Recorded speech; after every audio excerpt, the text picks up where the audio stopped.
Revolución en verde. Capítulo 37. Osu. Ciertamente hubo momentos en que Kyoka despreciaba su don. Ahora, en medio de la zona de desastre que era Osu, era sin duda uno de esos momentos. Con Eronet caído, Gan Orca se había centrado en donde los gritos y sonidos del combate eran más intensos para poder ayudar en el epicentro. Una cosa era saber que corrían hacia donde más se les necesitaba, pero aún así era horrible oír a tanta gente asustada pasar. Afortunadamente, ninguno de los edificios derrumbados se encontraba en su ruta hacia los muelles. Kyoka no estaba segura de si habría podido mantener la compostura al pasar por un lugar donde la gente necesitaba ser rescatada urgentemente.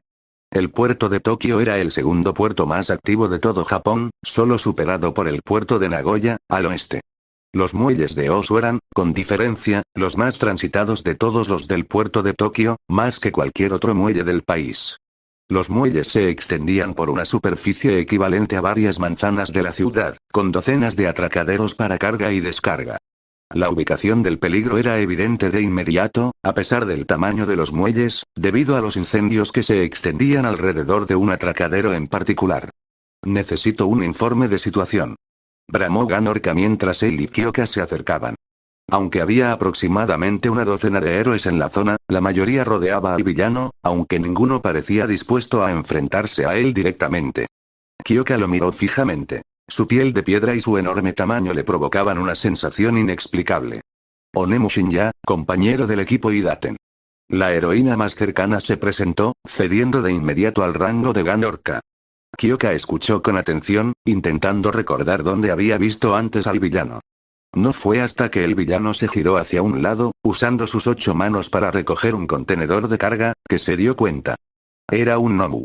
El cerebro expuesto en la nuca lo delataba. Con ese pequeño movimiento que le recordaba a Luz, Kyoka recordó haber visto a un villano con 4 brazos y una piel muy similar, como la de una piedra, entre los que luchaban contra Eraseread. Ante una confirmación tan evidente del origen del Nomus, Kyoka se quedó paralizada. Observó atónita cómo levantaba el contenedor como si no pesara nada antes de lanzarlo contra un buque cisterna atracado en el muelle. «Agáchate», gritó Gan Orca, agarrando a Kyoka y lanzándose al suelo, con su cuerpo encima de ella. El petrolero explotó en una enorme bola de fuego al impactar el contenedor de carga, y Kyoka sintió la enorme ola de calor que la envolvió a ella y a Gan Orca.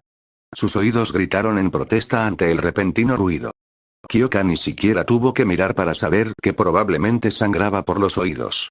Incluso después de que la cacofonía de la explosión se apagara, sus oídos seguían zumbando tan fuerte que apenas podía oír lo que sucedía a su alrededor. Gan Orca se levantó de Kyoka con una determinación férrea, mientras Onemu Shinya también se incorporaba lentamente, con el traje chamuscado y carbonizado, y lágrimas en los ojos. Cuando Kyoka miró hacia donde estaba el Nomu, comprendió por qué. La mayoría de los héroes que rodeaban a la bestia quedaron atrapados en la explosión y ahora yacían inmóviles a los pies del Nomus. El fuego ardía en el muelle, proyectando sombras parpadeantes sobre el Nomu que le daban un aspecto demoníaco. Kyoka no oía mucho en ese momento, pero no albergaba grandes esperanzas en la mayoría de los héroes que habían quedado atrapados en la explosión. Sintió náuseas y quiso apartar la mirada. Canción del corazón. La voz de Gan Orca era apenas un susurro que se oía por encima del zumbido en sus oídos. Necesito que uses tu don para encontrar supervivientes y ayudar a Onemu Shinya a evacuarlos. Yo me encargaré de esa abominación. El héroe aprovechó el momento para quitarse la capa que llevaba como parte de su disfraz, ya que la explosión la había arruinado casi por completo. Ahora, vestido solo con su traje blanco y corbata rosa, apretó los puños con fuerza, tronando los nudillos al contraerlos. Kyoka observó cómo Gan Orca avanzaba con determinación, con una ira justificada emanando de cada paso. El Nomu notó que el héroe ballena se acercaba y se giró para encararlo. Con solo unos pasos de distancia, Gan Orca se lanzó hacia adelante casi demasiado rápido para verlo, asestando un golpe devastador a la bestia. Con 2 de sus brazos y 4 manos, el Nomu atrapó el puñetazo de Gan Orca a centímetros de su cabeza. Una ráfaga de aire, producto de la velocidad y la potencia del ataque de Gan Orca, se precipitó desde los 2 combatientes, atenuando ligeramente el fuego a su alrededor. Sobresaltada, Kyoka se dio cuenta de que Onemu Shinya se había puesto de pie y le hablaba. Earthson, necesitamos evacuar a todos los que podamos. ¿Hay alguien ahí que pueda ser rescatado? Por suerte, el zumbido en los oídos de Kyoka comenzaba a disminuir. Los sonidos de Ganorka luchando contra el gnomo eran fuertes, pero ni de lejos tan fuertes como la explosión anterior. Kyoka conectó sus auriculares al suelo, escuchando primero por si alguien se acercaba a la refriega. A pesar de que Ganorka se esforzaba por alejar la pelea de los cuerpos de los héroes que yacían en el muelle, Kyoka seguía sin oír ni un latido ni la respiración de ninguno de ellos. Negó con la cabeza mirando a Onimushin-ya, con la boca apretada en una línea sombría. Nada. Así no era como Kyoka esperaba tener su primera experiencia con bajas en su rol de héroe. Sabía que si se dejaba llevar por la preocupación, podría arruinar su concentración y llevarla a cometer errores. Con el gnomo apareciendo en igualdad de condiciones con Ganorka, no era algo que quisiera arriesgar ahora mismo. En cambio, Kyoka centró toda su atención en buscar señales de vida en los alrededores, dejando la idea de la muerte para más tarde. Ojalá mucho más tarde. Sorprendentemente, aún había varios civiles alrededor del muelle que ella y Onimushin ya debían evacuar. El puerto estaba tan concurrido que la carga y descarga de mercancías se realizaba a cualquier hora del día y de la noche. Cerca de allí, un almacén albergaba a media docena de estibadores que habían estado escondidos, esperando la derrota del villano. A instancias de Onimushin-ya, los 6 huyeron hacia el resto de la ciudad, agradecidos de poder escapar de la caótica lucha entre Ganorka y el gnomo. Los intentos de Kyoka por escuchar a los civiles cercanos fueron interrumpidos por Ganorka, quien disparó su ráfaga hipersónica a quemarropa contra el rostro del gnomo, o lo que quedaba de él. Ambos permanecieron unidos, con las manos de Ganorka presionando 4 de las manos del gnomo, intentando forzarlo hacia atrás. El gnomo de piel granítica alzó sus otros 2 brazos, entrelazando sus dedos para prepararse para ser lanzado sobre la cabeza del héroe ballena. En cambio, justo antes de que el gnomo pudiera asestar su martillazo, Ganorka desató otro grito hipersónico. Kyoka se estremeció al oír un volumen que solo ella y Ganorka podían oír. El gnomo, por otro lado, comenzó a agrietarse, y fragmentos de granito cayeron de su piel mientras el ataque sónico reverberaba por su cuerpo. La conmoción del grito de Ganorka fue suficiente para desequilibrar al gnomo, y el héroe se deslizó hacia un lado al recibir el martillazo, convirtiendo un golpe debilitador en un golpe de refilón. Desde allí, Ganorka barrió las piernas del gnomo, emitiendo otro grito sónico que lo desorientó. El héroe ballena se agachó para agarrar al gnomo y, con un grito audible de esfuerzo, lo arrojó al agua cercana. El gnomo se hundió como la piedra de la que aparentemente estaba hecha su piel. Con sus auriculares conectados al suelo, Kyoka podía oír claramente a Ganorka jadeando por el esfuerzo de la lucha, aunque parecía ileso. Un instante después, sin embargo, 2 brazos del gnomo salieron disparados del agua, aferrándose al borde del muelle. Sin embargo, cada brazo estaba ahora dividido en 3 a la altura del codo. 6 manos en total buscaban apoyo en el muelle para ayudar a sacar a la bestia de piedra del agua. Ganorka dominaba la situación, enviando rápidamente otra onda sonora a los brazos, lo que provocó que varias manos perdieran su agarre. Sin embargo, no pareció importar, ya que otros 4 brazos, cada uno con 3 manos, salieron disparados del agua para atrapar a Ganorka. Cada brazo era mucho más largo que cualquiera de los brazos originales del gnomo. Para Ganorka fue fácil liberarse del agarre del gnomo, pero en el tiempo que tardó, su oponente saltó de nuevo al muelle. La bestia parecía un poco más musculosa que antes, ahora con 6 brazos y 18 manos en total. Ganorka se abalanzó de nuevo, y ambos reanudaron su combate cuerpo a cuerpo. Las ráfagas hipersónicas de Ganorka eran lo único que lo mantenía en la lucha, y las usaba con desenfreno. Kyoka sabía que no podía ser de ninguna utilidad en una pelea como esta, y se conformaba con mantener la distancia. Había identificado a otro grupo de estibadores que necesitaban ser evacuados cuando, de repente, el tono de llamada que le había asignado a Izuku sonó en su teléfono, interrumpiendo su atención en la pelea que tenía frente a ella y esperando a que llegaran más civiles. Onimushin ya había salido a ayudar a los estibadores, así que Kyoka echó un vistazo a su teléfono. El mensaje de Izuku era simplemente una ubicación. Muy extraño para su novio. Tras una inspección más detallada, se demostró que la ubicación era la ubicación GPS actual de Izuku, y estaba en Osu. No se suponía que Izuku estuviera en Osu. Pero, pensándolo un poco más, a Kyoka no le sorprendió haber quedado atrapado en un ataque villano como este. Debía de tener algún don de atracción peligrosa sin diagnosticar, porque siempre terminaba en situaciones potencialmente mortales como esta. Kyoka se dio cuenta de que Izuku no estaba tan lejos. Onimushin ya seguía ocupado con la evacuación de los trabajadores del muelle, y Gan Orca seguía luchando contra el gnomo de piel de granito. Una ráfaga hipersónica en el momento justo le había permitido arrancarle un brazo a la bestia, y lo usaba como garrote para mantenerlo a raya. Parecía funcionar mejor que sus propios puños, ya que era capaz de romper la piel de piedra del gnomo de vez en cuando.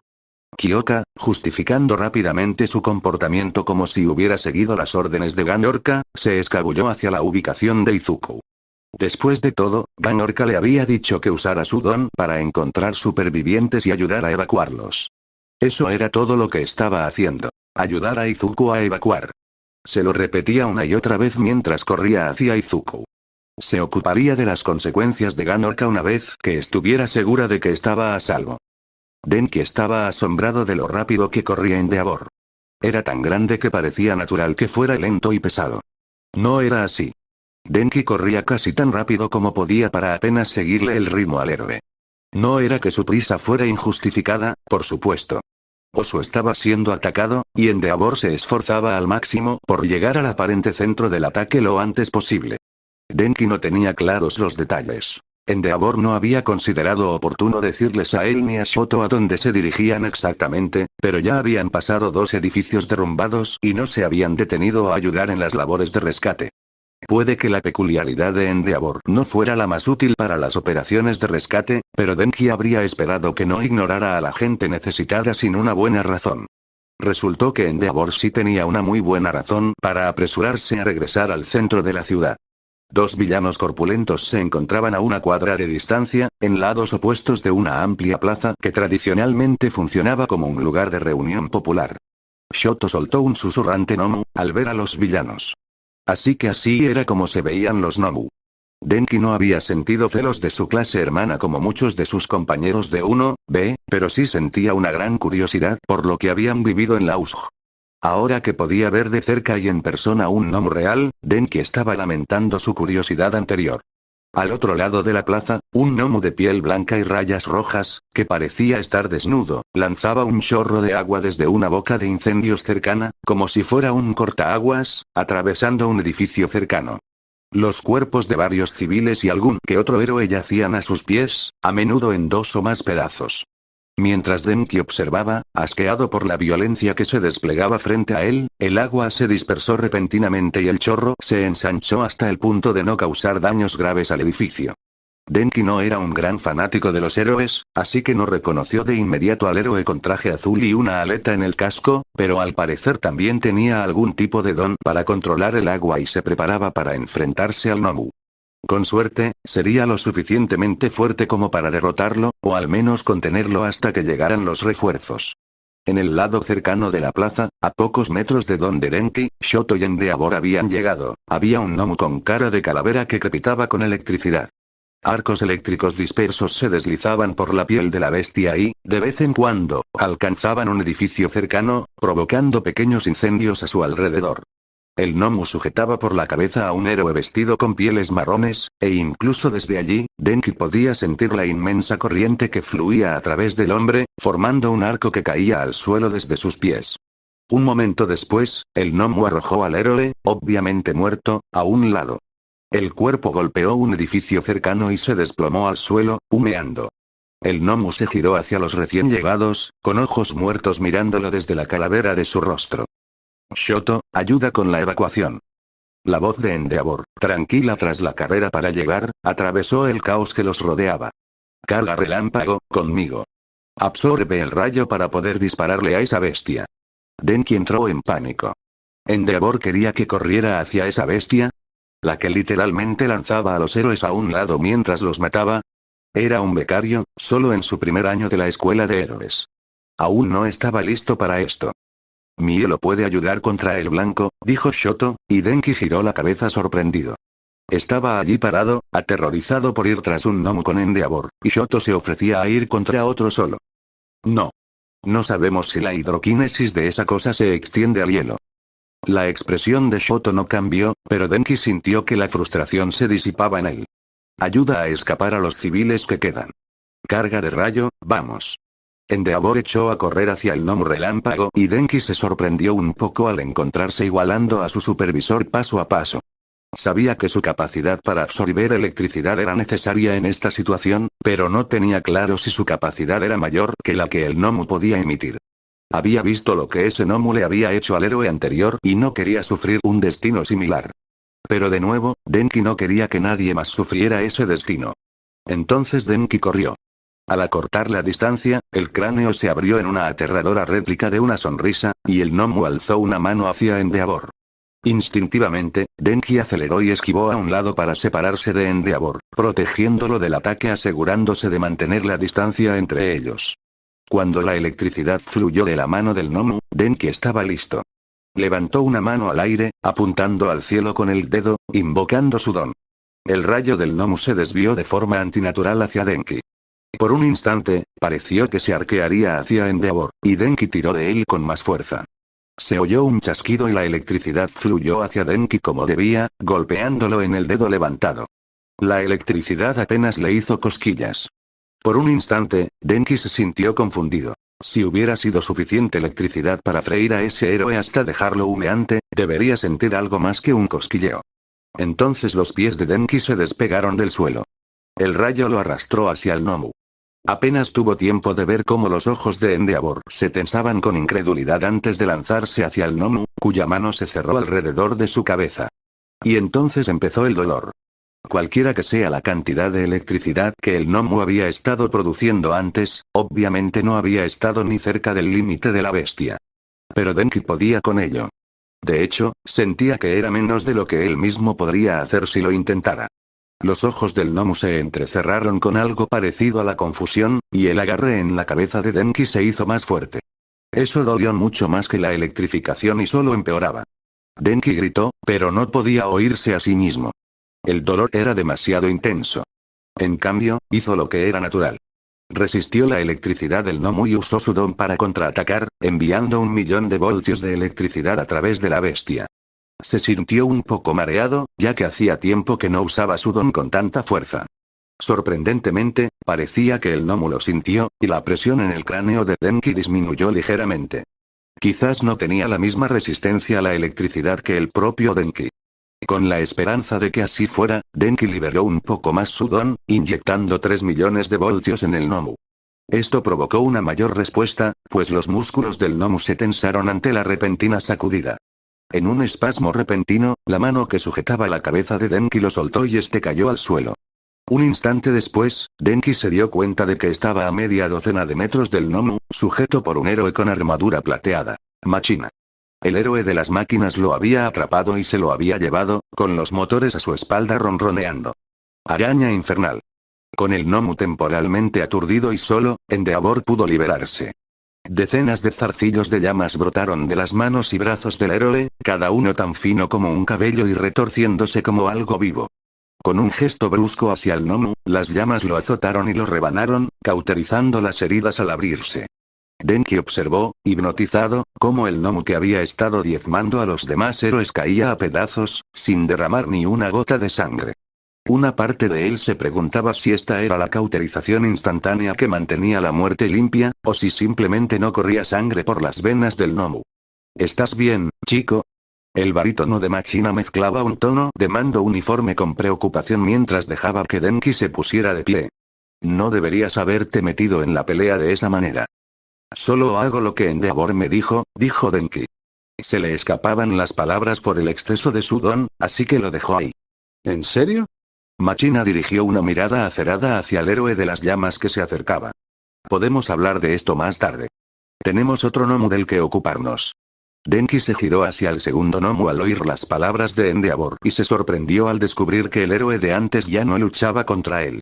En cambio, estaba a bastante distancia, curándose graves heridas en las piernas y el torso a un lado, mientras que el gnomo estaba envuelto en hielo. Obviamente, esto era obra de Shoto. Supongo que también le dijiste a tu otro pasante que hiciera eso, ¿no? Insistió Machina, provocando a Endeavor, quien respondió con un bufido exasperado. No. No, lo hizo solo. A pesar de haber lidiado aparentemente con el gnomo por su cuenta, Shoto no estaba a la vista. Los tres corrieron hacia donde yacía el héroe para comprender mejor lo sucedido. Endeavor, tu hijo, logró decir el héroe con voz entrecortada. Congeló al gnomo, y salió corriendo, diciendo que tenía que salvar a alguien. Dejó su teléfono, con la ubicación. Fiel a su palabra, el héroe le mostró un celular que Denki reconoció como el de Shoto. Gracias, manual. Charge-Ball, cúbrele las heridas. Necesito encontrar a mi becario errante. Endeavor empezó a alejarse, pero un movimiento del gnomo llamó la atención de Denki. Endeavor, ¡cuidado! Al parecer, Machina también lo vio, pues el hielo que rodeaba al gnomo explotó con un chorro de agua. Endeavor apenas tuvo tiempo de reaccionar antes de que un nuevo chorro de agua le saliera disparado directamente a la cabeza. Afortunadamente, la advertencia de Machina fue suficiente, pues una llamarada del brazo de Endeavor impactó contra el agua, convirtiéndose en vapor. Machina aceleró, intentando patear al gnomo, pero se vio obligado a esquivar otro chorro de agua que, de otro modo, lo habría partido en dos. Endeavor intensificó sus llamas y marchó con paso decidido hacia el gnomo, reduciendo todos sus ataques a vapor. Manual, por desgracia, había quedado inconsciente, incapaz de redirigir el agua. Denki empezó a trabajar en primeros auxilios lo más rápido posible, queriendo alejarse del choque del Endeavor con el gnomo cuanto antes. Ya había tenido bastante acción ese día. Shoto probablemente acertó al escapar. Después de todo, no es que corriera más peligro que Denki con un gnomo a pocos metros de distancia. Izuku nunca imaginó que luchar contra Stein sería fácil. Después de todo, era un asesino en serie muy temido que había matado al menos a 18 héroes profesionales y herido a docenas más. A pesar de tener acceso al One for All, Izuku se concentraba en sobrevivir hasta que llegaran refuerzos. Nunca se le ocurrió someter a Stein por completo él solo. Aún así, la velocidad y ferocidad de Stein seguían sorprendiendo a Izuku. Para un asesino que operaba más como un depredador de emboscada que cualquier otra cosa, Stein tenía suficiente habilidad con la espada como para poner a Izuku a la defensiva de inmediato. Saltó hacia adelante, cortando con la katana en un amplio arco que obligó a Izuku a retroceder y agacharse para evitar que le volaran la cabeza. Izuku esperaba retrasar aún más la llegada de refuerzos, pero al hacerlo, Stein tomó la iniciativa. El uno para todos rugió en su cuerpo al 12%, lo que hizo a Izuku mucho más rápido que el asesino en serie y le permitió retroceder unos pasos, alejándose de la espada de Stein. Sin embargo, su ventaja en velocidad no importaba. Stein seguía siendo rápido y tenía una enorme ventaja de alcance sobre Izuku gracias a su katana. Si lo que Awase había dicho era cierto, incluso un solo corte de esa espada podría acabar la pelea en un instante. Izuku no quería particularmente descubrir cuán cierto era eso. Con un fuerte agarre a dos manos en su espada, Stein continuó presionando a Izuku. Sin importar la ventaja de velocidad de Izuku sobre él, Stein siempre parecía estar a un paso de conectar con su espada. Izuku no se atrevió a atacar a Stein por su cuenta, temiendo que la espada lo paralizara mientras aún acortaba la distancia entre ellos. Finalmente, Stein retrocedió de un salto, evaluando a Izuku con ojo crítico. Tras un momento para recuperar el aliento y reflexionar, Izuku notó que Stein había adoptado un agarre más relajado, con una sola mano, en su espada. Antes de que pudiera comprender por qué, Stein volvió a hablar. Eres rápido, te lo concedo. Pero un auténtico héroe no lucharía con tanta cautela. Un auténtico héroe debe estar dispuesto a hacer lo que sea necesario. Stein apuntó a Izuku con su espada. Así que... una prueba. Izuku no estaba seguro de dónde había sacado Stein el cuchillo arrojadizo. No era uno de los muchos cuchillos de caza envainados que llevaba consigo, y había muy pocos lugares donde un cuchillo pudiera estar escondido bajo su armadura. Al final, sin embargo, no importaba de dónde había salido, solo que Stein se disponía a apuntar a la figura inmóvil de Rocklock. Instintivamente, Izuku mezcló el 15% de One for All con la mitad de su energía fágil almacenada para avanzar, saltando hacia el asesino en serie como un rayo. Los ojos de Stein apenas tuvieron tiempo de abrirse de par en par antes de que Izuku atrapara la muñeca del hombre con su propia mano, justo antes de que Stein estuviera listo para soltarla. El impacto le abrió la mano y el cuchillo salió volando sin vida, sin acortar ni la mitad de la distancia hasta Rocklock. El asesino en serie no perdió tiempo, cambiando de postura para abandonar su movimiento de lanzamiento y se inclinó hacia Izuku, con la boca abierta, listo para morderle el brazo.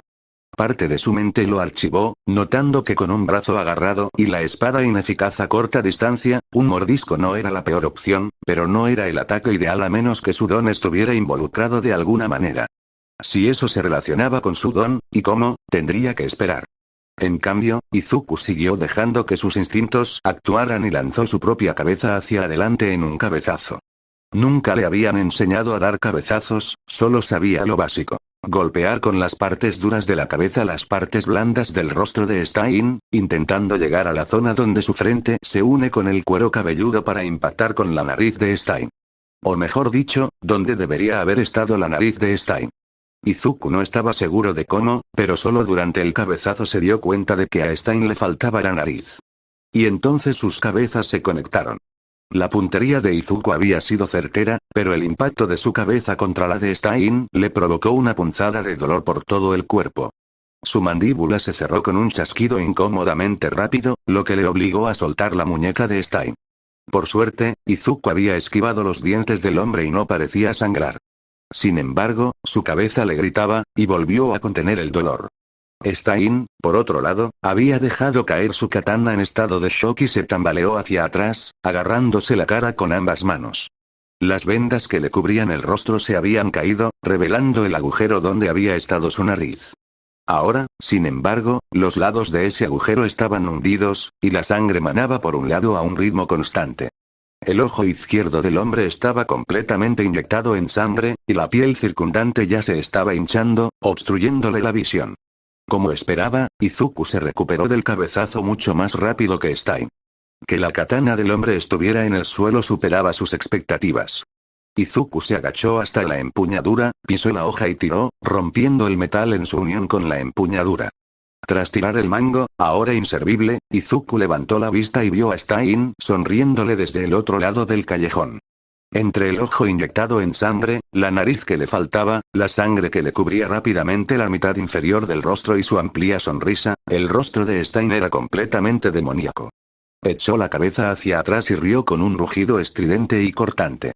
Sí, sí. Heroísmo auténtico. Lo tienes, muchacho. Solo tú, entre todos los que he probado, eres digno de estar junto a Olmig como un auténtico héroe.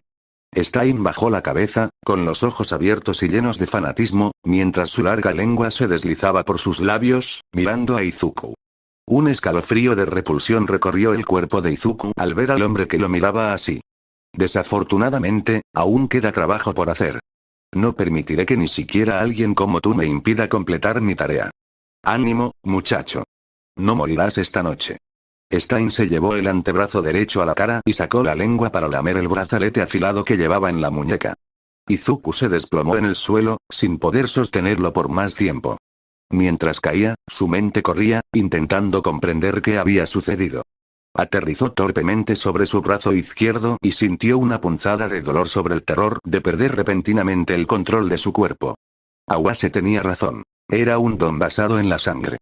Al intentar detener el brazo de Stein, que estaba lanzando el cuchillo, debió cortarse con sus brazaletes. En cuanto Stein ingirió su sangre, la parálisis hizo efecto.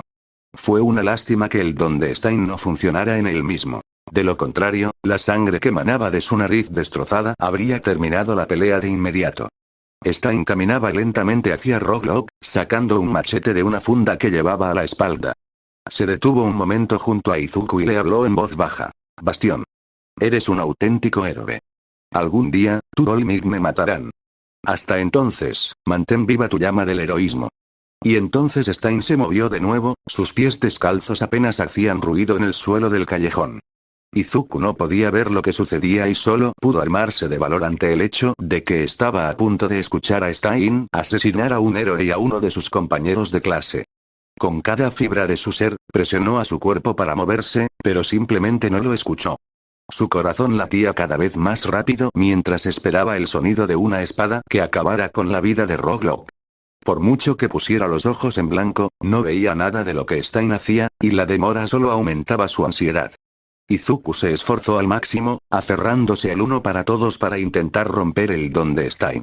Sentía el uno para todos agitándose bajo su piel, deseando abrirse paso, pero incapaz. Entonces los pasos de Stein se detuvieron, y a Izuku se le encogió el estómago. Su único objetivo había sido ganar tiempo para los refuerzos, y había fracasado. Izuku escuchó con atención, como si pudiera hacer algo para ayudar. La cabeza le dolía tras los ojos mientras esperaba que cayera el machete. El estampido sónico que resonó por el callejón casi lo ensordeció al instante, pero escuchó el tintineo metálico del machete de Stein al impactar contra el suelo. Casi inmediatamente después, Stein saltó de nuevo a la vista de Izuku, perseguido por una serie de púas congeladas que emergieron del suelo. ¿Sabes, Green? Podrías haber sido un poco más detallado en tu texto. Esto es más o menos lo que esperaba de él. Izuku estaba desbordado de emociones. Alivio de que Kyoka y Todoroki estuvieran allí para ayudar contra Stein y salvar a Awase y Rocklock. Terror de que Kyoka también fuera el objetivo del asesino en serie.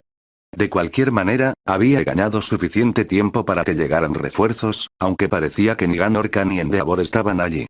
Sin duda llegarían pronto, así que Izuku se concentró en intentar moverse, en encontrar una manera de escapar de la parálisis para ayudar a su novia y compañera de clase.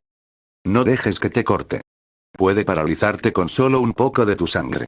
Yosetsu no estaba seguro de dónde venía la parálisis antes de la llegada de Midoriya, pero ver a Stein derribar a su compañero desde lejos con solo una gota de sangre en su brazalete lo hizo evidente. No pensaba dejar que el asesino en serie furioso se me acercara, dijo Hir con tono serio. Pero gracias por avisarnos. Su declaración fue interrumpida por otra ráfaga de hielo de Todoroki, que obligó a Stein a retroceder aún más por el callejón y formó un muro de hielo que lo cubría todo. Lo mantendré a distancia, tú quita a Bastión del camino, luego iremos a bloqueo de roca. Todoroki ya temblaba un poco por usar su hielo, y Yosetsu se dio cuenta de que ya no estaba seguro de cuánto tiempo llevaba atrapado en el callejón ni de qué estaba sucediendo en el resto de la ciudad.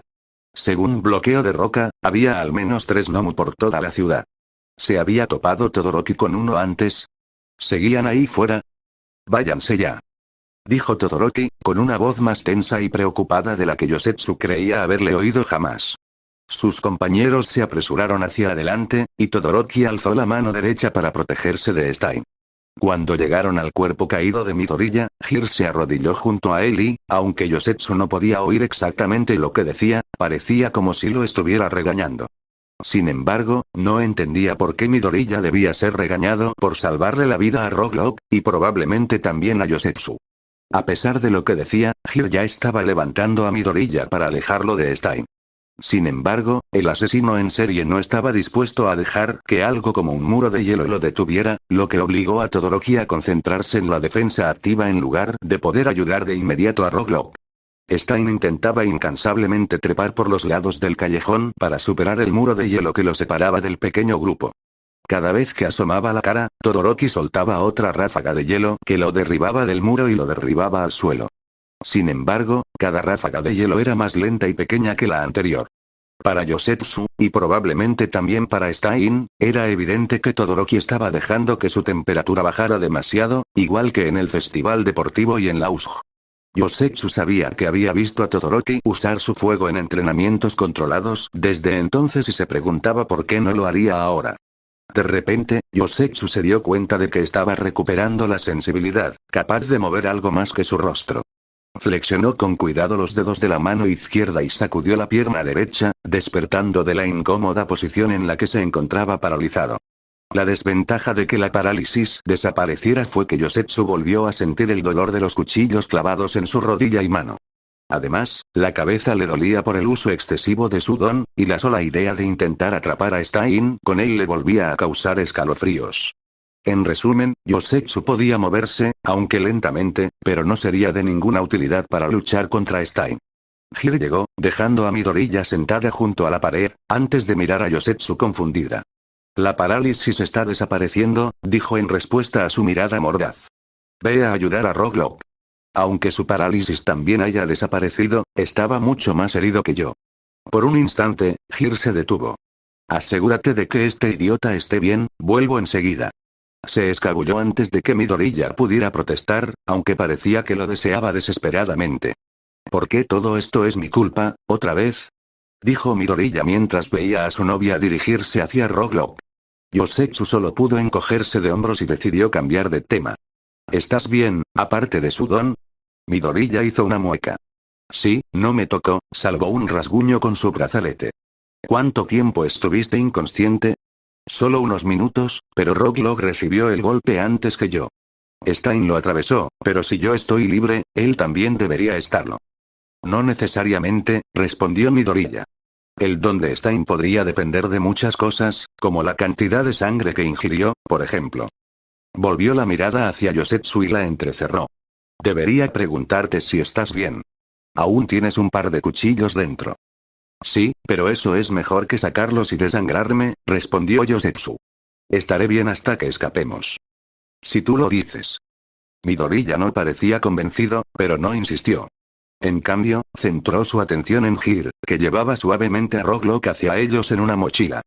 Todoroki la seguía de cerca, con escarcha formándose visiblemente en el lado derecho de su traje de héroe. Rocklock está vivo y consciente, pero apenas, y todavía paralizado, anunció. Tenemos que irnos, logró decir Todoroki entre dientes.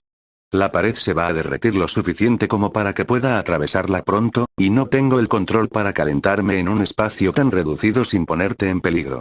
Esa era una explicación razonable de por qué aún no había usado su fuego. Una cosa era usarlo en la seguridad del agua en un espacio relativamente abierto. Otra muy distinta era usarlo en el calor del desastre con compañeros heridos cerca.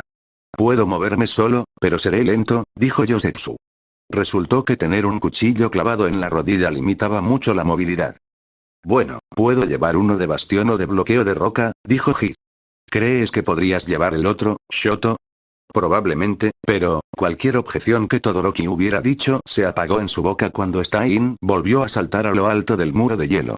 Esta vez, sin embargo, el hielo de Todoroki no fue lo suficientemente rápido como para obligar al asesino en serie a retroceder, ya que Stein se abalanzó hacia adelante, lanzándole 3 cuchillos arrojadizos. A pesar de haber sido tomado por sorpresa, Todoroki logró atrapar 2 de los cuchillos con pilares de hielo construidos a toda prisa. Desafortunadamente, el tercer pilar que creó no creció lo suficientemente rápido como para atrapar el último. Todoroki intentó esquivarlo y logró evitar que el cuchillo se hundiera en él. Aún así, le dejó un largo y sangriento corte en el hombro izquierdo, algo que Stein apuntó de inmediato. Antes de que pudiera reaccionar, Stein se abalanzó sobre Todoroki, con la lengua fuera. Yosetsu estaba en la posición perfecta para ver cómo los ojos de Todoroki se abrían de par en par mientras Stein se acercaba a él antes de que le brotaran llamas de todo el brazo izquierdo. Un fuego amarillo tan brillante que casi parecía blanco bañaba todo el callejón con una luz inquietante. Ardía con tanta intensidad que incluso desde donde Yosetsu estaba apoyado contra la pared, se sentía incómodo por el calor, con la frente perlada de sudor. Por un instante, el tiempo se ralentizó. Yosetsu pudo ver la locura en los ojos de Stein mientras se abalanzaba sobre Todoroki, pudo oír y oler el corte en el hombro de Todoroki mientras la llama lo cauterizaba, pudo ver a Hir preparando una explosión sónica para derribar a Stein de nuevo, incluso pudo oír la suave maldición de Rocklock. Y entonces, una ráfaga de fuego salió disparada del brazo izquierdo de Todoroki directamente hacia Stein, empujándolo contra la pared de hielo. Al aterrizar, era evidente que el ataque de Todoroki había prendido fuego a la mayor parte de su ropa, obligándolo a rodar por el suelo para intentar sofocar el fuego y evitar más quemaduras. Todoroki se quedó mirando su mano aún extendida tan sorprendido como cualquier otra persona por el arrebato. Está bien, Shoto, la voz de Midoriya rompió el silencio atónito. Recuerda, es tu don. A pesar de la confirmación, Todoroki seguía mirando su mano izquierda con los ojos muy abiertos.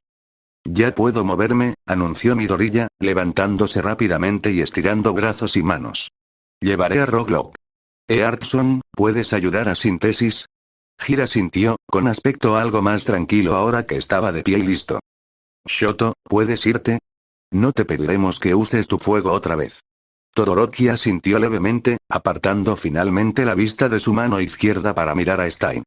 El asesino en serie casi había apagado el fuego de su ropa y miraba fijamente a los estudiantes reunidos y a Rocklock. Yosetsu se preguntó cuánto le costaría que dejara de perseguirlos. Un relámpago verde volvió a la vida alrededor de Midoriya, y con cuidado recogió a Rocklock y lo metió en una mochila. Tenemos que salir de aquí ahora mismo. Vamos. Hir se abrió paso bajo Yosetsu, ofreciéndole apoyo en su pierna izquierda lesionada. Todoroki levantó otro muro de hielo para impedir que Stein los siguiera de inmediato, haciéndolo aún más alto que el anterior. Volvió a formarse escarcha en su costado derecho y su aliento se congeló frente a él, pero se giró y siguió a los otros 4 sin mostrar rigidez. El furioso rugido de frustración de Stein los persiguió por el callejón hasta que irrumpieron en la calle desierta. Yosetsu nunca se había alegrado tanto de ver una calle vacía en su vida. Himiko se mantuvo cerca de Ochako durante todo el camino de regreso a la agencia de Yoro y Musa, logrando de alguna manera aparentar que llevar esposas era su elección, no una obligación. Había estado dispuesta a compartir casi todo con los héroes, siempre y cuando Ochako fuera quien hiciera la pregunta. Una de las pocas cosas que se negó a compartir fue su apellido. Dada la ira que se dibujó en su rostro cuando le preguntaron al respecto, Ochako solo podía adivinar qué le había hecho su familia. Sin embargo, descubrieron que Stein había estado acampando cerca antes de ir a Osu, y que Himiko incluso tenía alguna idea sobre dónde podría estar la guarida de Stein en Osu. También descubrieron que el don de Himiko era un don de cambio de forma basado en la sangre, lo que explicaba en gran medida su capacidad para esconderse de los héroes locales y la policía durante los últimos meses. Sin embargo, no parecía muy contenta de que Yoro y Musa y Wash lo supieran. Aunque no le preguntaron nada al respecto, descubrieron mucho más de lo que querían sobre el amor de Himiko por la sangre. A la chica le encantaba todo: el sabor, la apariencia, el olor. Himiko dejó claro que sabía que a la gente le parecía extraño. Simplemente no le importaba. Una parte de Ochako deseaba poder tener esa confianza en cualquier aspecto de su vida. Era extraño que hablara con tanta libertad con Ochako mientras miraba fijamente a Yoro y Musa y Wash todo el tiempo. De hecho, la mitad de lo que Himiko decía probablemente eran confesiones de una villanía mayor de la que ya sospechaban. Algo le decía a Ochako que la chica no estaba ni cerca de un estado mental estable. Con suerte, cualquier plan que Yoro y Musa y Wash tuvieran la ayudaría a recuperarse. Después de todo, no solo era evidente que tenía problemas mentales, sino que solo había atacado a la gente por comida y agua cuando no tenía otra opción. Obviamente, habría sido mejor si Himiko hubiera podido encontrar sustento sin recurrir a la violencia, pero nadie de los que había atacado había muerto. Si alguien le preguntara a Ochako, estaría completamente a favor de la indulgencia. Sin embargo, Himiko nunca compartió exactamente cómo terminó en la calle. No hacía falta ser un genio para leer entre líneas y darse cuenta de que probablemente no tuvo una vida familiar sana durante su infancia, quizás hasta el punto de la violencia. Después de todo, no sería el primer caso de abuso infantil que la llevó a la calle. La primera vez que Himiko se permitió estar a más de 1 metro de Ochako fue después de que los 5 regresaran a la agencia de Yoro y Musa. Lo primero que el héroe le pidió fue que se duchara y se pusiera ropa limpia. Al parecer, cualquier plan que tuviera para ella se vería comprometido si aparecía hecha un desastre, vestida solo con harapos. Había sido una gran discusión antes de que Himiko cediera y realmente aceptara la petición de Yoro y Musa, e incluso entonces fue solo porque Ochako aceptó sentarse afuera del baño mientras ella se bañaba. ¿Estás bien? Después de un rato, Onenuki se sentó a su lado para hacerle compañía mientras sus supervisores discutían qué hacer, dejando el casco abierto para que ella pudiera verle la cara. No has tenido mucho espacio personal desde que la recogimos. Estoy bien, dijo Ochako con voz alegre, tanto para convencerse a sí misma como para convencer a Onenuki. Creo que soy la primera persona que le ha mostrado verdadera amabilidad en mucho tiempo. Es lógico que se sienta atraída por mí. Hay una diferencia entre eso y gruñirle activamente a cualquiera que te haya mirado raro en el camino de regreso. No estaba gruñendo. Onenuki la miró con indiferencia y finalmente se derrumbó. Vale, tienes razón. Solo estoy preocupada por ella. Ya oíste lo que dijo al volver. Ha pasado por mucho. No puedo discutir eso. Hubo un breve silencio antes de que ambos pasaran a un tema más cómodo. ¿Cómo les había ido con sus prácticas? La revelación de Onenuki de que el truco de Wash era ocultar su boca sucia hizo que Ochako se echara a reír. Estaba un poco decepcionada por no tener algo igual de entretenido que compartir, solo la experiencia de entrenar en combate cuerpo a cuerpo durante al menos 8 horas al día. Finalmente, Wash pasó a buscar a Onenuki. Al parecer, lo habían llamado para ayudar con las operaciones de rescate urgentes en Osu. Ochako sacó su teléfono del uniforme para ver las noticias y ver qué pasaba en Osu, pero antes de que pudiera comprobar nada, Himiko salió del baño, aparentando más edad ahora que se había lavado la suciedad del cuerpo y ya no llevaba el uniforme de secundaria. ¿Todavía estás aquí? El corazón de Ochako se rompió un poco más al oír lo sorprendida que sonaba Himiko ante ese hecho. Claro. Ochako sonrió ampliamente para intentar tranquilizar a la chica. Vamos a hablar con Yoro y Musa. Dijo que sabía cómo conseguirte ayuda. Himiko se aferró al brazo de Ochako, apretándose con todo su cuerpo contra su costado mientras se dirigían a la oficina de Yoro y Musa. Según el anciano héroe, aparentemente existía un programa de HPSC mal publicitado que proporcionaba albergue y comida a los hijos de villanos mientras buscaban un lugar de residencia a largo plazo. Yoro y Musa dijo que, aunque los padres de Himiko no fueran villanos, las historias que había compartido de camino a su oficina deberían ser suficientes para que aceptara el programa. Al principio, Himiko se opuso firmemente a la idea, a pesar de que la única opción disponible en ese momento era la cárcel. Parecía sorprendentemente segura de su capacidad para regresar a las calles y mantenerse alejada de las patrullas de héroes, especialmente para alguien que se encontraba esposada en medio de la agencia de un héroe. Eso generó una letanía aterradoramente detallada de todas y cada una de las maneras en que Yoro y Musa podría derribarla en 15 segundos si Himiko intentara escapar. Ochako no creía que eso la convenciera del todo de que intentar escapar era imposible, pero al menos fue suficiente para que considerara la propuesta de Yoro y Musa. Al menos a Ochako le pareció buena idea. Alojamiento y comida gratis en las instalaciones del HPSC hasta que se pudiera conseguir alojamiento en el exterior, educación secundaria en el centro, terapia para quienes la necesitaran, y más. La familia de Ochako ya no andaba tan mal de dinero como antes, pero ella apreciaba el gran valor del programa del HPSC. Le daría a Himiko una gran ventaja para recuperarse. Al mismo tiempo, Ochako comprendía fácilmente cómo el orgullo podía llevar a alguien a rechazar semejante oferta. Después de todo, casi había rechazado el plan de entrenamiento del señor Yaji simplemente porque incluía una beca para comprar comida. Quería saber que había logrado todo por sí sola. Solo cuando el señor Yaji la sentó y le explicó que esto solo la ponía en el mismo punto de partida que a los demás, consideró aceptar su ayuda, aunque le hubiera llevado tiempo asimilarlo. Ochako nunca se había considerado la oradora más elocuente, pero el simple hecho de ofrecer su punto de vista bastó para que Himiko reflexionara.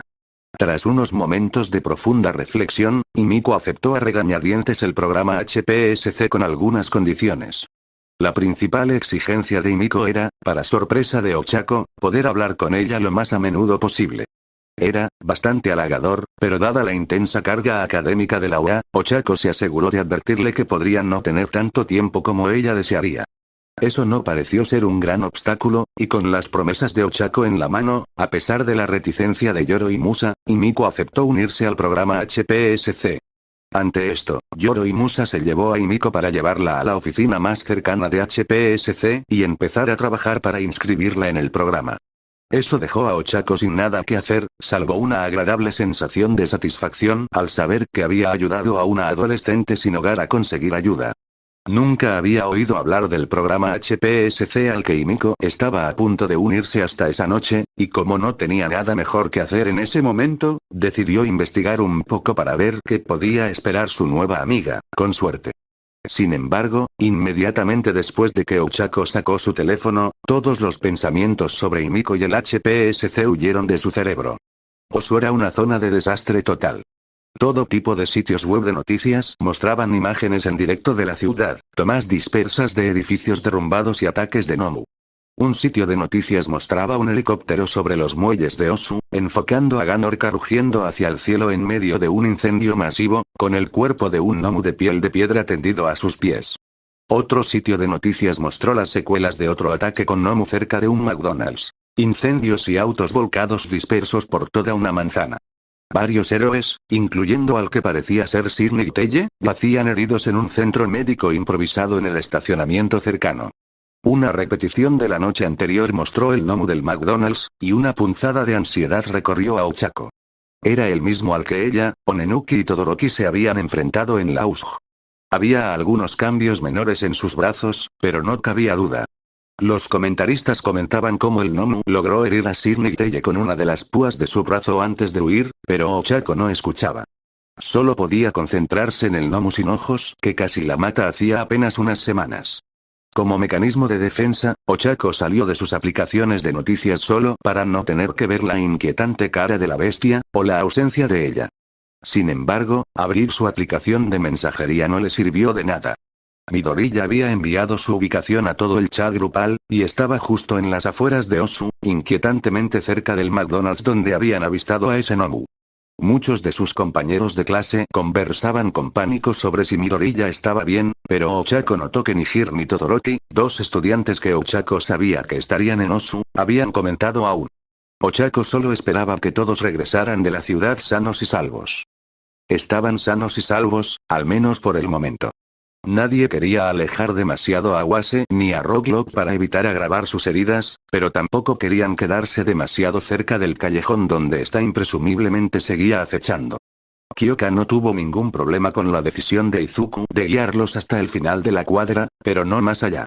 Entre las dos puñaladas de Awase, el empalamiento de Rocklock y la aparente disociación de Todoroki, eran los únicos en posición de tomar decisiones en ese momento. Para entonces, tanto Awase como Rocklock estaban un poco pálidos. Aunque las heridas de Awase seguían sangrando, parecía que Rocklock sufría una hemorragia interna además de un pulmón perforado. En susurros, le dijo a Izuku que simplemente había usado su don para evitar derramar sangre por todo el callejón y desangrarse en el acto, pero que eso no curaría ningún daño interno. Desafortunadamente, las únicas lecciones de primeros auxilios que habían recibido no habían abordado el manejo de heridas tan graves, así que Rocklock les explicó el procedimiento lenta y silenciosamente, con sangre goteando ocasionalmente de su boca. Izuku depositó cuidadosamente al hombre en la acera. Desde allí, Izuku colocó las piernas del héroe sobre una jardinera cercana y le hizo incisiones en el cuello y las mangas de su traje de héroe para asegurar que quedara la mayor cantidad de sangre posible en su cuerpo. Fue una ayuda menor, pero con suerte sería suficiente para estabilizar a Rocklock hasta que llegaran los profesionales médicos. Izuku y Kyoka estaban a punto de ayudar a Awase cuando aparecieron dos héroes locales. Una era una mujer rubia de pelo corto que vestía un mono verde con reflejos blancos y un pañuelo rojo brillante, mientras que el otro era un hombre con un mono amarillo de cuerpo entero con reflejos negros, la boca arrancada y protuberancias circulares en el dorso de las manos. Kyoka no pudo identificar a ninguno de ellos, ni siquiera decir si eran compañeros o no, pero rápidamente se encargaron de los primeros auxilios, alegando que era lo mínimo que podían hacer como héroes profesionales. La mujer limpió y vendó las heridas de Awase mientras el hombre se agachaba para hablar con Rocklock. Y entonces, de repente, Izuku y Kyoka no tenían nada que hacer. Todoroki seguía algo inconsciente, apoyado en un edificio cercano, con la mirada fija en su mano, pero era evidente que estaba sano. Izuku intentó acercarse, pero Kyoka se adelantó. Él se giró para mirarla con confusión en los ojos, y ella lo abrazó con lágrimas en los ojos. No se había dado cuenta de lo preocupada que estaba por él. Solo ahora, mientras la adrenalina se disipaba, se hizo evidente lo cerca que estuvo Izuku de morir. Sí, Todoroki necesitaba ayuda y apoyo, pero Kyoka iba a ser egoísta por un momento. No había traicionado un juramento estúpido que se había impuesto, pero casi había perdido a un ser querido. No había fuerza en el planeta que le impidiera abrazarlo. De asegurarse de que realmente estaba allí. Por un breve instante de gloria, Kyoka pudo olvidar que estaban en Osu, en medio de un ataque Nomu, y que acababan de escapar de un asesino en serie. Podía ignorar lo cerca que habían estado de morir. Más allá de eso, Kyoka incluso podía ignorar que casi seguro iba a recibir una reprimenda de Ganorka por escapar sin decir a dónde iba. Ella e Izuku estaban vivos. Eso era todo lo que importaba. Por un breve instante. Entonces escuchó la voz de Stein y una oleada de miedo recorrió su cuerpo. Bastión. Kyoka e Izuku se separaron en un instante, girándose hacia el callejón mientras Stein salía. El hombre, obviamente, había tenido mejores días. Su cabello quemado y chamuscado hasta el cuero cabelludo, mientras que su bufanda y máscara habían sido completamente consumidas por el fuego de Todoroki. Quemaduras rojas y furiosas eran evidentes en sus hombros y rostro, pero no parecieron afectarlo en absoluto. Aléjate de esos impostores. Te ensucias simplemente pasando tiempo con esos estafadores. Mi cruzada es por una sociedad mejor. Una purga de impostores y falsificadores, tanto héroes como villanos. El miedo en el cuerpo de Kyoka seguía creciendo mientras Stein avanzaba sigilosamente, paralizándola. Hablaba con tanta convicción e intensidad que parecía estar rodeado de un aura sangrienta. Distraídamente, Kyoka se dio cuenta de que no era la única petrificada por el miedo, sino que todos, compañeros de clase y héroes profesionales, estaban paralizados por la intensidad que mostraba. Si no lo arreglo, si nadie está manchado de sangre, no hay esperanza para la sociedad. Stein dio un paso al frente, y Kyoka sintió que, inconscientemente, retrocedía un paso. Detrás de ella, alguien se desplomó por completo. Así que vengan a por mí, todos a la vez, impostores. El único con derecho a matarme es un héroe auténtico. De entre ustedes, solo Bastión es digno. El aura salvaje de Stein se intensificó al dar otro paso al frente. Las manos y los auriculares de Kyoka temblaban y se alejó un paso más del asesino en serie. Tenían 2 héroes profesionales más con ellos, pero ¿por qué habían pensado siquiera que podrían enfrentarse a Stein? La intensidad en sus ojos estaba nublada por la locura, y Kyoka sabía que no se detendría hasta morir o saciar su sed de sangre. Entonces Kyoka vio algo que simplemente aumentó su terror. Izuku dio un paso adelante, interponiéndose entre Stein y todos los demás. Estaba temblando, lo notaba en sus manos y su mirada desorbitada. Su corazón latía con fuerza, tan rápido como Kyoka lo había oído jamás. Pero aún así, Izuku logró dar un paso adelante. Stein sonrió, amplia y grotesca. Y entonces se desató el infierno. Un gnomo venía a toda velocidad por la carretera, directamente hacia el punto muerto entre Stein e Izuku. No era un gnomo cualquiera. Kyoka podría jurar que era el mismo gnomo sin ojos de luz. La bestia no se detuvo en su embestida, sino que se abalanzó sobre los héroes reunidos y agarró a Izuku por el cuello, levantándolo con un solo brazo. Todo quedó en silencio tras la repentina intrusión. El único ruido era el rugido de los incendios y las sirenas en la distancia. Entonces, un relámpago verde brilló e Izuku comenzó a contraatacar, golpeando el brazo del gnomus con los puños. Cada ataque, obviamente, le rompía los huesos, pero el gnomus se negaba a soltar a Izuku, y los huesos se reconstruían tan rápido como Izuku podía romperlos. El gnomo dio un paso, con Izuku aún firmemente sujeto en su mano, cuando, de entre todos los presentes, Stein se abalanzó sobre él. El asesino en serie aterrizó sobre los hombros de la bestia, a horcajadas sobre su cabeza, y le clavó un cuchillo de caza en el cerebro expuesto. La criatura sin ojos rugió, Kyoka no pudo decir si fue de dolor, frustración o ira. Stein extrajo el cuchillo del cerebro y lo clavó una y otra vez, asestando un tremendo desenfreno. Sin embargo, la regeneración fue más que suficiente para reparar de inmediato cualquier daño causado. Además, para gran frustración de Stein, no había ni una sola gota de sangre. O bien la regeneración del gnomo era aún más fuerte de lo que Kyoka creía, o simplemente no circulaba sangre por su cerebro. Una sola mano se extendió hacia atrás y arrancó a Stein de los hombros del gnomo, sujetándolo por el pecho con la misma fuerza que a Izuku. «Eres una abominación», gritó Stein en el rostro impasible del gnomo, o la ausencia de él, mientras escupía sangre salpicada de su boca. «No dejaré que mates al único héroe verdadero de la ciudad». En algún momento, Stein había logrado empuñar un cuchillo en cada mano y los había clavado en el antebrazo del gnomo. Esta vez, las hojas estaban cubiertas de sangre negra cuando Stein las sacó, y se preparó para lamerlas y usar su don en el gnomo. Nunca tuvo una oportunidad. Con el sonido de metal raspando contra metal, la protuberancia en la parte posterior del brazo del gnomo se disparó hacia adelante, hasta su codo. El otro extremo se distinguió de inmediato, cuando una gruesa púa metálica atravesó el pecho de Stein. En su punto más ancho, la púa medía al menos 10 centímetros de ancho, abriendo un agujero del tamaño de un puño en el asesino en serie. Los ojos de Stein se abrieron de par en par, y sus cuchillos cayeron de sus manos repentinamente inertes.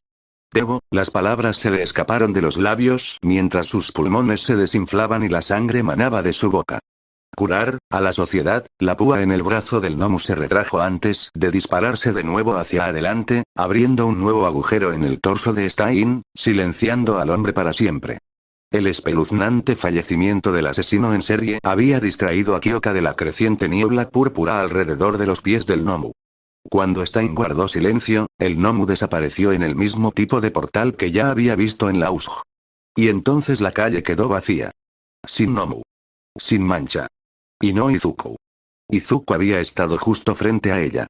Y se había congelado. Había venido a salvar a Izuku, y lo había dejado escapar entre sus dedos.